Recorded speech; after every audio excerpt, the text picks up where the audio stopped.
নমস্কার বন্ধুরা, shout with Dipanjan চ্যানেলে আপনাদের সকলকে স্বাগত জানাই। আপনারা শুনছেন শ্রীমদর্শন। শ্রীমদর্শন 16টি খণ্ডে সম্পূর্ণ। ভগবান শ্রীরামকৃষ্ণদেবের অপার অনুগ্রহে এই গ্রন্থের প্রথম ভাগের প্রথম সংস্করণ 1366 বঙ্গাব্দে ও ইংরেজির 1960 খ্রিস্টাব্দে প্রকাশিত হইয়াছিল। তদবধি ভক্তগণের চাহিদাতেই একের পর এক সংস্করণ প্রকাশ করা সম্ভব হইতেছে। শ্রীমদর্শনের মূল আবেদন, গৃহে বাস করিয়া কি প্রকারে দেবভাবে জীবনযাপন করা যায়, কিভাবে বেদ বর্ণিত উপায়ে সুখ দুঃখ সমভাবে গ্রহণ করিয়া সংসারে শান্তিতে বাস করা সম্ভব হয়। এই পুস্তকে আছে পরমহংসদেবের ও মায়ের কিছু নূতন কথা, আর স্বামীজি প্রমুখ অন্তরঙ্গ সন্তানদের কথা, আর আছে কথামৃতকার দ্বারা কথামৃতর ব্যাখ্যা এবং শ্রীরামকৃষ্ণ জীবনালোকে উপনিষদ, গীতা, ভাগবত, পুরাণ, বাইবেল আদি শাস্ত্রের আলোচনা।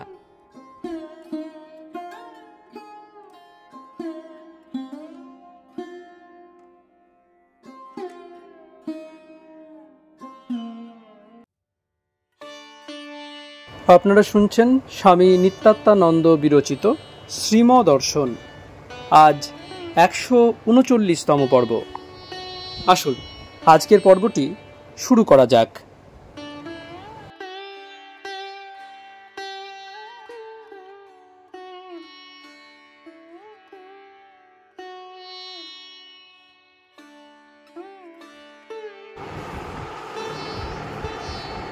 নিচে তিনতলায় মটকো অর্থাৎ শ্রীমর পৌত্র অরুণ বাঁশি বাজাইতেছে। তাহার সুমিষ্ট স্বর শ্রীমর মনকে টানিয়া রাখিয়াছে। কিছুক্ষণ শুনিয়া ভক্তদিগকে বলিলেন, আহা, কত বড় প্রতিভা, শুনে বাজাচ্ছে, কারো কাছে কখনো শিখে নাই। একজন বাজাচ্ছে, শুনে এসে বাড়িতে বসে ওইটা সে বাজাচ্ছে। অপরে হাত টেপাটিপি করে শেখে। এর এই বিদ্যে সহজাত গুণ। একদিন এক স্থানে গেছে কি পিকচার দেখতে। ওখানে কনসার্টে বাঁশির বাজনা হচ্ছিল। সে বসে বসে ওইটি শুনেই বাড়ি ফিরে এলো। কোনো সিনের উপর নজর নেই। জিজ্ঞেস করলে বলেছিল, অন্য কিছু দেখলে বা শুনলে যে আমার মনোযোগ নষ্ট হয়ে যাবে, তাই বাড়ি ফিরে এলাম। এটি তার গন্ধর্ব প্রতিভা। ছেলে মানুষ হলে কি হয়, এটা জন্মগত সংস্কার। বড়জিতেন আবার রসভঙ্গ করিয়া প্রশ্ন করিতেছেন। বড়জিতেন শ্রীমর প্রতি গৃহস্থের টাকা পয়সা রোজগার ও ব্যবহারের সম্বন্ধে ঠাকুর কি উপদেশ দিতেন? শ্রীম ঠাকুর বলতেন, টাকা পয়সা রোজগার করতে পারো যদি তা দিয়ে দেব সেবা, সাধু ভক্ত ও দরিদ্র নারায়ণের সেবা হয়। কেবল কুটুম্ব সেবার জন্য হলে হয় না। টাকার দরকার কিসের? না, এতে ডাল ভাত, পরবার বস্ত্র আর থাকবার আশ্রয় লাভ হয়। তাহলে ভক্ত নিশ্চিন্ত হয়ে ভগবানকে ডাকতে পারবে। রোজগার করে সবটা কিংবা বেশিরভাগ পরিবারের জন্য খরচ করে দিলে চলবে না। তিনি একজন ভক্তকে এই কথা বলেছিলেন। শ্রীম পূর্ব প্রসঙ্গ পুনরায় ধরিলেন। শ্রীম সকলের প্রতি। ঠাকুরের ভক্তরা তাই নরে ভোলা সব। এরা ঈশ্বরকে চায় আগে। এদের জীবনযাত্রা কোনো রকমে চলে গেলেই হলো। সহাস্যে একদিন ঠাকুর বলরামবাবুর বাড়িতে আছেন। দক্ষিণেশ্বর ফিরে যাবেন। একজন গাড়ি ডাকতে গেছে। বেশ কিছুক্ষণ হয়ে গেছে। রাস্তা দিয়ে ঘোড়ার পায়ের শব্দ এলেই ভক্তরা বললেন, ওই আসছে গাড়ি। ঠাকুর শুনে বললেন, দূর, ও ঘোড়া যে ধূপ ধূপ করে চলছে। আমাদের গাড়ি আসবে ছ্যাড়রা ছ্যাড়রা শব্দ করে। সকলের উচ্চহাস্য। বিভীষণ হলেন শুদ্ধ ভক্ত, তাই রাম তাকে লঙ্কার রাজা করতে চাইলে প্রথমে রাজি হন নাই। রাম তখন বুঝিয়ে বললেন, তুমি রাজা হলে বহু লোকের কল্যাণ হবে। তোমার ঐশ্বর্য দেখে তারা আমার পূজা করবে। বলবে, রামের সেবা করে বিভীষণ রাজা হয়েছেন, আমরাও রামকে পূজা করব। তখন বিভীষণ রাজা হলেন। বেশিরভাগ লোকই সকাম। ঈশ্বরের পূজা করে ঐশ্বর্য লাভ হচ্ছে দেখলে তখন তাকে ডাকে। তারাও ভালো, কিন্তু শুদ্ধ ভক্ত 2-4 জন। তাদের সংখ্যা খুবই কম। ঠাকুর সারাটা জীবন ওই শুদ্ধা ভক্তি নিয়ে কাটিয়ে দিলেন। ঐশ্বর্যের নামমাত্র তাকে স্পর্শ করতে পারে নাই, একেবারে উলঙ্গ। কাপড়খানা পর্যন্ত গায়ে রাখবার জো নাই, সর্বদা মা মা মুখে, যেন মায়ের কোলের শিশু। রাত্রি 11টা। মর্টন স্কুল, কলিকাতা, 17 মে 1924 খ্রিস্টাব্দ, 3রা জ্যৈষ্ঠ 1331 সাল, শনিবার, শুক্লা ত্রয়োদশী। পঞ্চদশ অধ্যায়, দৈবী আচরণ। 1। গ্রীষ্মকাল, সকাল 7টা। মর্টন স্কুলের 4তলার ছাদ হইতে একটি আহত শালিক পাখি নিচে পড়িয়া গিয়াছে, বৃষ্টির জলের পাইপ দিয়া। শ্রীম নিজ কক্ষে ছিলেন, সংবাদ পাইয়া বাহিরে আসিয়া সব দেখিলেন। পাখিটির দুর্দশা দেখিয়া হৃদয় ব্যথিত। শ্রীম দুঃখিত হইয়া বেয়ারার পীতাম্বরকে ধমক দিলেন, কিউ তুম মুঝে না পুচকে খোলা। জগবন্ধু ও ছোট জিতেনের প্রতি, মজা মন্দ হয় নাই, বাবুরা শখ করে পাখি মারবে আর আমরা অত সব কাণ্ড করব। পাশের বাড়ি সুগন্ধ তৈল ব্যবসায়ী এইচ বোসের, ওই বাড়ির ছেলেরা বন্দুক দিয়া এই পাখিটিকে আহত করিয়াছে। পাখি উড়িয়া গিয়া পড়িয়াছে মর্টন স্কুলের ছাদে। শ্রীম ইহাকে অতি সযতনে একটি খাঁচায় রাখিয়া দিলেন। এই কয়দিন শাস্ত্রীয় অতিথি সেবার ভাবে অতি শ্রদ্ধার সহিত উহার পরিচর্যা চলিতেছে, ঔষধ পথ্য ও পানীয় দিয়া। আজ সকালে বেয়ারার খাঁচা খুলিবা মাত্র পাখিটি ভয়ে বাহির হইয়া নর্দমার ভিতর গিয়া নিচে পড়িয়া গিয়াছে। উহাকে আবার আনাইয়া সেবা শুশ্রূষা করিলেও উহা মরিয়া গেল। আজ 18 মে 1924 খ্রিস্টাব্দ, 4ঠা জ্যৈষ্ঠ 1331 সাল, রবিবার, পূর্ণিমা, চতুর্দশী। অপরাহ্ন 4টা হইতেই ভক্ত সমাগম হইতেছে। ললিত ভাটপাড়া হইতে আসিয়াছেন। তারপর আসিলেন সুরপতি, তার হাতে একটি বেল। দক্ষিণেশ্বর মন্দিরের খাজাঞ্চি যোগেন পাঠাইয়াছেন শ্রীমর জন্য। এই বেলটি ঠাকুরের তন্ত্র সাধন পীঠ বেলতলার বিল্ল বৃক্ষের ফল, সামান্য হইলেও অতি পবিত্র ও অমূল্য। তারপর আসিলেন ভৌমিক, অন্তেবাসী সকলকে যত্ন করিয়া বসাইছেন। এবার আসিলেন স্বামী নির্বেদানন্দ, সঙ্গে কর্পোরেশন স্ট্রিটের একজন শিক্ষক ভক্ত। মনোরঞ্জন, লক্ষণ, ডাক্তার বক্সি, বিনয়, বড়জিতেন, শুক্লাল, ছোট রমেশ, ছোট নলিনী, বলাই, মণি প্রভৃতি ভক্তগণ ক্রমে ক্রমে আসিয়া উপস্থিত হইয়াছেন। জগবন্ধু এখানেই থাকেন। সকলে ছাদে বসিয়াছেন বেঞ্চেতে, কেহ বা মাদুরে। শ্রীম স্বীয় কক্ষে অর্গলবদ্ধ। সন্ধ্যা সমাগতা। শ্রীম আসিয়া মাদুরে বসিয়াছেন পশ্চিমাস্য, তাহার সম্মুখে বসা স্বামী নির্বেদানন্দ পূর্বাস্য। শ্রীম সস্নেহে কুশল জিজ্ঞাসা করিতেছেন। বেয়ারা হ্যারিকেন লইয়া আসিতেই শ্রীম হাততালি দিয়া বলিতেছেন, হরিবোল হরিবোল। শ্রীম ভক্ত সঙ্গে ধ্যান করিতেছেন। উপরে আকাশ উজ্জ্বল করিয়া পূর্ণ চন্দ্র উঠিয়াছে, তাহার স্নিগ্ধোজ্জ্বল কিরণে ধরণী নিমজ্জিত। এই সুশীতল কিরণজাল শ্রীমর মুখমণ্ডলে পড়িয়া এক অলৌকিক পবিত্র আবহাওয়ার সৃষ্টি করিয়াছে। সাধু ও ভক্তগণ সকলে ঈশ ধ্যানে নিমগ্ন শ্রীমকে ঘিরিয়া। আজ বৈশাখী পূর্ণিমা, শ্রীকৃষ্ণের ফুল দোল। কলিকাতাবাসী কেহ কেহ আজ আবার গন্ধেশ্বরী পূজা করিতেছেন। এই পুণ্যদিনেই ভগবান বুদ্ধদেব জন্মগ্রহণ, সিদ্ধিলাভ ও পরিনির্বাণ লাভ করেন। সারা জগৎ জুড়িয়া বৌদ্ধ ভক্তগণ তাই আনন্দোৎসব করিতেছেন। আজ ধ্যানান্তে সাধু ভক্তগণ মিষ্টান্ন ও তরমুজ প্রসাদ পাইতেছেন। শ্রীমর মন আজ যেন আনন্দ সমাধিতে নিমগ্ন। তিনি অবিলম্বে মনের খাদ্য কথামৃত পরিবেশন করিতে লাগিলেন। শ্রীম স্বামী নির্বেদানন্দের প্রতি, দুধ তো একটা জেনেরিক টার্ম, মৌলিক শব্দ, সকলেই শোনে, কিন্তু এ থেকে কি শিক্ষা লাভ হয়? ঠাকুর বলতেন, কেউ দুধ শুনেছে, কেউ দুধ দেখেছে, আবার কেউ দুধ খেয়েছে, হৃষ্টপুষ্ট হয়েছে। এক দুধ থেকেই এত সব হচ্ছে। ঠাকুর মাকে বলছেন, আচ্ছা মা, আমি যে ওকে বলে পাঠালাম আমাকে ধ্যান করলেই হবে, আমি কি অন্যায় করলাম মা? আমি তো দেখছি সবই তুমি, মন, বুদ্ধি, চিত্ত, অহংকার সব তুমি, আমি নাই, সব মা। বিজয়কৃষ্ণ গোস্বামীকে বলছেন, মাইরি বলছি, মা এসেছেন। এক ঘর লোকের সামনে বলছেন। একদিন বলছেন, এখানে এসেও মালাবাই, এখানে যারা আসবে তাদের একেবারে চৈতন্য হয়ে যাবে। মালা জপ করা কেন? ঈশ্বরের উদ্দীপনের জন্য তো। কিন্তু ঠাকুরের এক একটি কথাতেই উদ্দীপন করে দিচ্ছে। উদ্দীপন মানে দীপ জেলে দেওয়া, তারপর সশরীরে ভগবান সামনে। তার ম্যাগনেটিক অ্যাট্রাকশন অর্থাৎ চুম্বক পথ অলৌকিক আকর্ষণ রয়েছে। অপরে না জানুক, তিনি নিজে জানেন নিজেকে। ভগবান এই শরীরে অবতীর্ণ।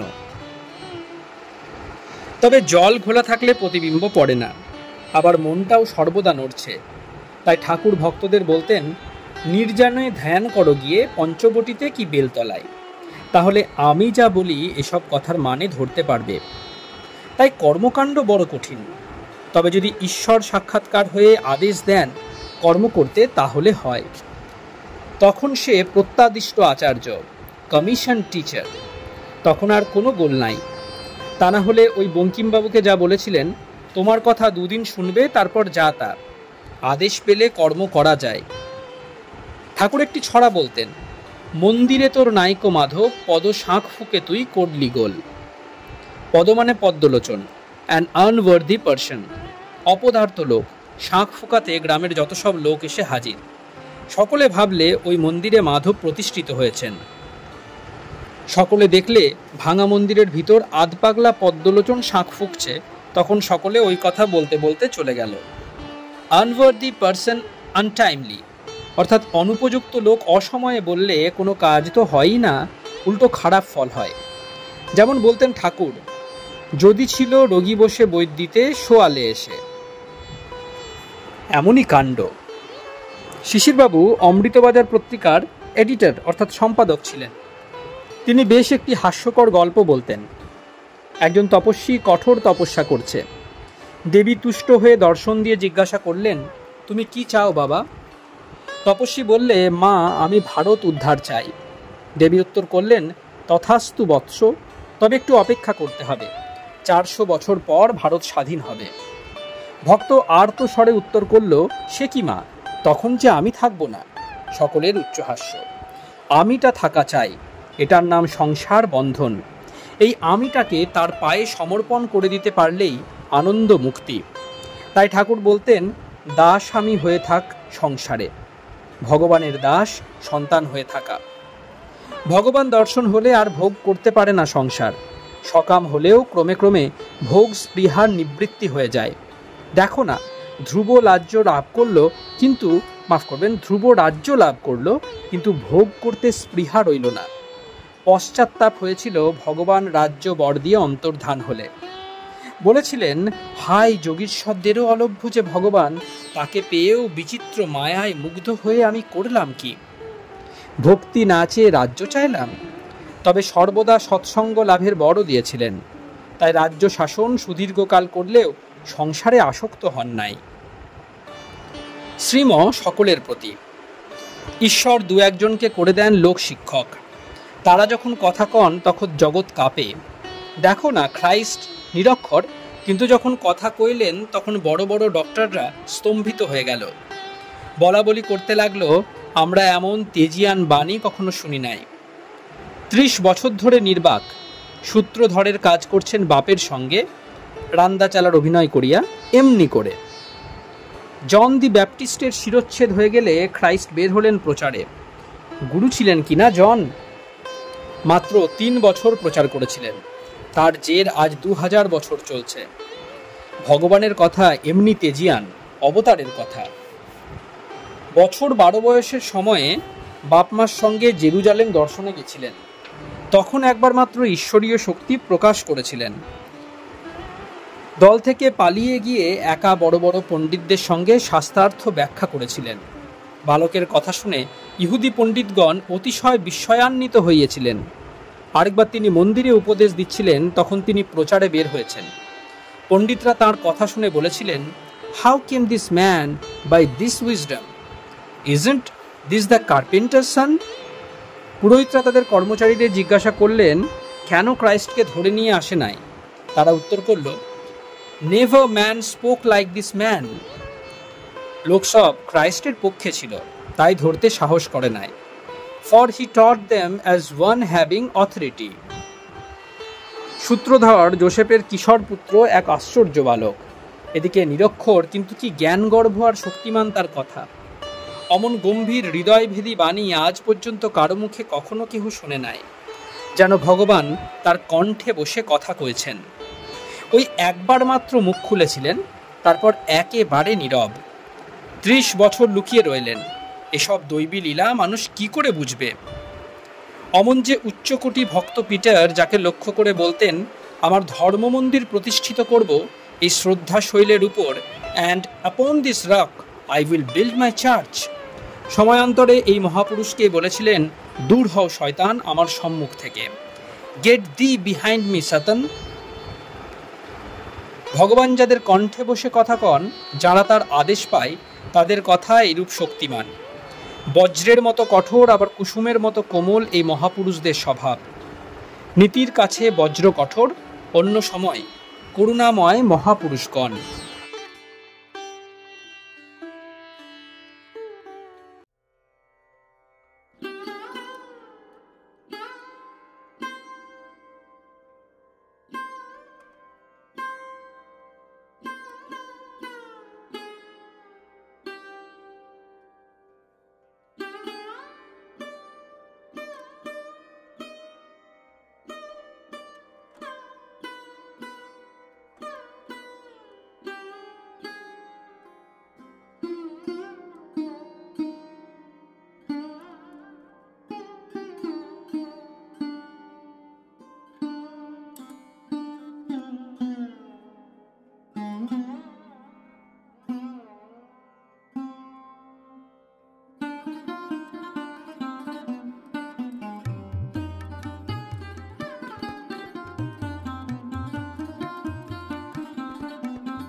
আপনারা শুনছিলেন স্বামী নিত্যাত্মানন্দ বিরচিত শ্রীমদর্শন। আজ 139তম পর্বটি পরিবেশন করলাম। আমাদের ভিডিওগুলি কেমন লাগছে আমাদের জানান। কোনো সাজেশন থাকলে তাও অবশ্যই জানাতে পারেন। আমাদের ভিডিওগুলি লাইক করুন, আপনাদের বন্ধু বান্ধব ও পরিবার পরিজনদের মধ্যে শেয়ার করে দিন।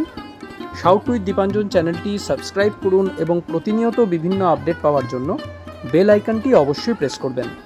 অনেক অনেক ধন্যবাদ। নমস্কার, ভালো থাকবেন। জয় ঠাকুর, জয় মা, জয় স্বামীজি।